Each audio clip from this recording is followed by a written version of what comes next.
ಮಾಘ ಹುಣ್ಣಿಮೆ ಲಕ್ಷ್ಮಿ ಮತ್ತು ಚಂದ್ರನ ಅನುಗ್ರಹ ಪಡೆಯುವ ಮಹಾಪರ್ವ. ಮಾಘ ಮಾಸದ ಹುಣ್ಣಿಮೆ ದಿನವು ಹಿಂದೂ ಧರ್ಮದಲ್ಲಿ ಅತ್ಯಂತ ಪವಿತ್ರ ದಿನ. ಈ ದಿನ ಚಂದ್ರನು ಪೂರ್ಣ ಕಲೆಯಲ್ಲಿ ಪ್ರಕಾಶಿಸುತ್ತಾನೆ. ಅತಿ ಸಮಯದಲ್ಲಿ ಮಹಾಲಕ್ಷ್ಮಿಯ ಕೃಪೆ ವಿಶೇಷವಾಗಿ ಭೂಮಿಗೆ ಹರಿಯುತ್ತದೆ ಎಂದು ಶಾಸ್ತ್ರಗಳು ಹೇಳುತ್ತವೆ. ಮಾಘ ಹುಣ್ಣಿಮೆ ಎಂದರೆ ಶರೀರ ಶುದ್ಧಿ, ಮನಃಶಾಂತಿ, ಅಧಿಕ ಸ್ಥಿರತೆ, ಅನಾರೋಗ್ಯದಿಂದ ಮುಕ್ತಿ ಎಲ್ಲವನ್ನೂ ಒಟ್ಟಿಗೆ ನೀಡುವ ದಿವ್ಯ ದಿನ. ಮಾಘ ಸ್ನಾನ ಪಾಪ ನಿವಾರಣೆಗೆ ಮತ್ತು ಆರೋಗ್ಯದ ಮೂಲ. ಮಾಘ ಹುಣ್ಣಿಮೆಯಂದು ಮಾಘ ಸ್ನಾನ ಮಾಡುವುದು ಅತ್ಯಂತ ಶ್ರೇಷ್ಠ. ಶಾಸ್ತ್ರಗಳ ಪ್ರಕಾರ ಮಾಘ ಮಾಸದಲ್ಲಿ ಸ್ನಾನ ಮಾಡಿದರೆ ದೇಹದಲ್ಲಿನ ನಕಾರಾತ್ಮಕ ಶಕ್ತಿ ದೂರವಾಗುತ್ತದೆ, ರೋಗ ನಿರೋಧಕ ಶಕ್ತಿ ಹೆಚ್ಚಿಸುತ್ತದೆ ಎಂದು ಹೇಳಲಾಗುತ್ತದೆ. ಮನಸ್ಸು ಹಗುರವಾಗುತ್ತದೆ, ಹಳೆಯ ಕರ್ಮ ಬಂಧಗಳು ಕ್ಷೀಣಿಸುತ್ತವೆ. ನದಿ, ಕೆರೆ ಅಥವಾ ಮನೆಯಲ್ಲಿ ಸ್ನಾನ ಮಾಡಿದರೂ ನಾನು ಶುದ್ಧನಾಗುತ್ತೇನೆ ಎಂಬ ಸಂಕಲ್ಪ ಮುಖ್ಯ.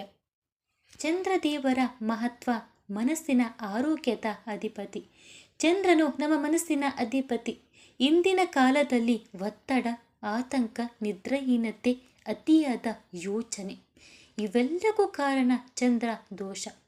ಮಾಘ ಹುಣ್ಣಿಮೆಯಂದು ಚಂದ್ರನ ಆರಾಧನೆ ಮಾಡಿದರೆ ಮನಸ್ಸಿಗೆ ಶಾಂತಿ, ನಿದ್ರೆ ಸುಧಾರಣೆ, ಮನೋಬಲ ಹೆಚ್ಚಳ, ಭಯ ಗೊಂದಲ ನಿವಾರಣೆ. ಲಕ್ಷ್ಮೀ ಪೂಜೆ ಹಣದ ಸಮಸ್ಯೆಗೆ ದಿವ್ಯ ಪರಿಹಾರ. ಮಾಘ ಹುಣ್ಣಿಮೆ ದಿನ ಲಕ್ಷ್ಮೀದೇವಿ ಪೂಜೆ ಮಾಡಿದರೆ ಹಣದ ಅಡಚಣೆಗಳು ನಿಧಾನವಾಗಿ ದೂರವಾಗುತ್ತವೆ, ಸಾಲದ ಒತ್ತಡ ಕಡಿಮೆಯಾಗುತ್ತದೆ, ಆದಾಯದ ಹೊಸ ದಾರಿಗಳು ತೆರೆದುಕೊಳ್ಳುತ್ತವೆ. ಲಕ್ಷ್ಮೀದೇವಿ ಶುದ್ಧ ಮನಸ್ಸು ಮತ್ತು ಶಾಂತ ಮನಸ್ಸು ಇರುವ ಮನೆಗೆ ಮಾತ್ರ ನೆಲೆಸುತ್ತಾಳೆ.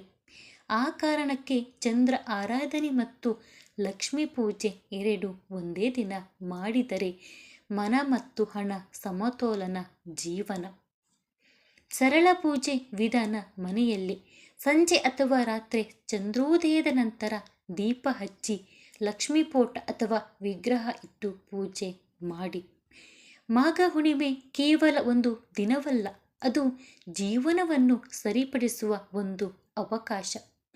ಲಕ್ಷ್ಮಿ ಮತ್ತು ಚಂದ್ರನ ಕೃಪೆ ಒಂದಾಗಿ ದೊರೆಯುವ ಈ ದಿವ್ಯ ದಿನವನ್ನು ನಂಬಿಕೆ, ಶ್ರದ್ಧೆ ಮತ್ತು ಶುದ್ಧ ಮನಸ್ಸಿನಿಂದ ಆಚರಿಸಿದರೆ ಹಣದ ಸಮಸ್ಯೆಗೂ ಅನಾರೋಗ್ಯಕ್ಕೂ ಪರಿಹಾರ ಖಂಡಿತ.